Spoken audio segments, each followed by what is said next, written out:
merci.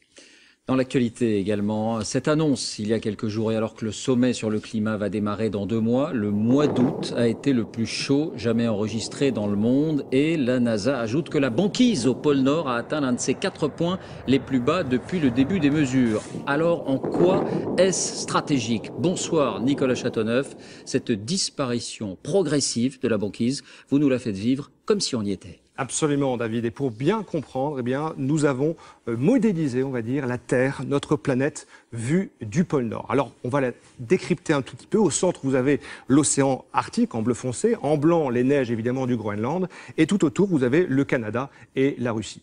Nous allons dessiner sur cette planète une ligne rouge. Ce sont en fait les contours de la banquise telle qu'elle était à la fin de l'été 1979. Et voici maintenant, David, son étendue actuelle. Vous allez le voir en bleu. C'est spectaculaire. En 36 ans, nous avons perdu une superficie de glace équivalente à 6 fois celle de la France. C'est cette zone que l'on voit ici en orange. Il y a quelques années, David, aucun scientifique n'aurait pensé que ça puisse aller aussi vite. Et ce qui est fou, c'est que ça s'accélère d'année en année. Et pourquoi s'intéresse-t-on de si près à la fonte des glaces? Mais parce qu'en fait, les glaces jouent un rôle essentiel dans la machine climatique.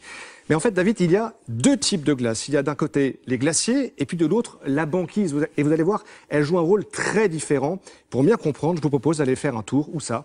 Au pôle Nord. Quand on marche sur la banquise, on voit d'immenses étendues de glace à perte de vue. Mais il suffit de creuser quelques mètres, voire quelques dizaines de centimètres pour trouver en dessous de l'eau de mer. Et oui, la banquise est une mince couche de glace qui flotte en permanence à la surface d'un océan profond, lui, de plusieurs kilomètres. En hiver, la banquise se forme quand l'eau de mer gèle.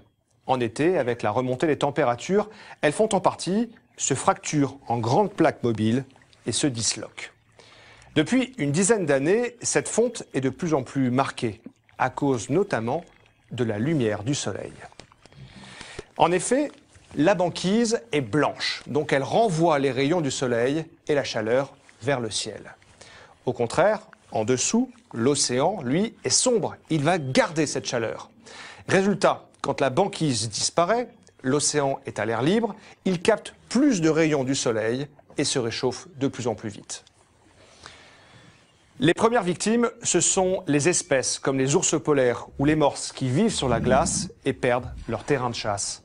De l'autre côté, un océan sans glace permettrait d'ouvrir de nouvelles voies maritimes en été. Mais à l'échelle de la planète, on rentrerait dans une zone inconnue. Car aujourd'hui, personne n'est capable de prévoir précisément les impacts sur les courants marins ou les vents d'altitude qui façonnent en grande partie le temps qu'il fait en Europe et en France. Nicolas, vous êtes de retour parmi nous. Ouf. On entend parfois que la fonte de la banquise fait monter le niveau des mers. Est-ce que c'est vrai? Et non, c'est faux, parce que la banquise, en fait, c'est de l'eau de mer gelée qui flotte déjà sur de l'eau de mer. Pour vous convaincre, David, regardez ce verre. On va dire que l'océan, ici, est bleu, magnifique bleu, et la banquise, ce sont les glaçons qui flottent à la surface. Maintenant, David, je prends cet autre verre que j'ai rempli exactement de la même façon il y a quelques heures. Mais là, évidemment, les glaçons ont fondu et là, vous regardez, eh bien, le niveau de l'eau est exactement le même. Eh bien, c'est pareil pour la banquise. J'espère vous avoir convaincu. En fait, la hausse du niveau de l'océan, on la doit vraiment à 2 phénomènes. Un, il y a sa dilatation. Plus l'eau est chaude, plus elle occupe l'espace, donc la mer monte, c'est vrai. 2, il y a, c'est vrai, la fonte des glaces, mais pas celle de la banquise. Non, là, on parle vraiment des glaciers qui se trouvent sur les continents et au sommet des montagnes. On vous les a amenés ici sur le plateau.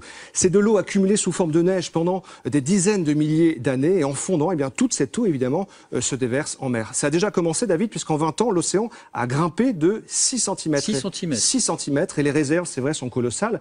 Il y a les glaces du Groenland, hein, ce sont des océans. On en parlait hier. Absolument. 7 mètres plus haut si elles fondaient totalement. Et puis l'Antarctique, on est plus là autour de 60 mètres. Alors certes, c'est vrai, David, ça va pas fondre tout de suite, mais quelques mètres suffisent pour avoir des villes côtières que nous montrons ici, entièrement submergées par les eaux, avoir des réfugiés climatiques par millions, et puis un recul spectaculaire des côtes. Donc bon, pour éviter les dégâts et ce scénario de catastrophe, une seule solution, limiter le réchauffement et diminuer nos émissions de gaz à effet de serre. Ça, c'est le rôle de la COP21. Mais on y voit plus clair sur la glace et l'eau. Merci, Nicolas.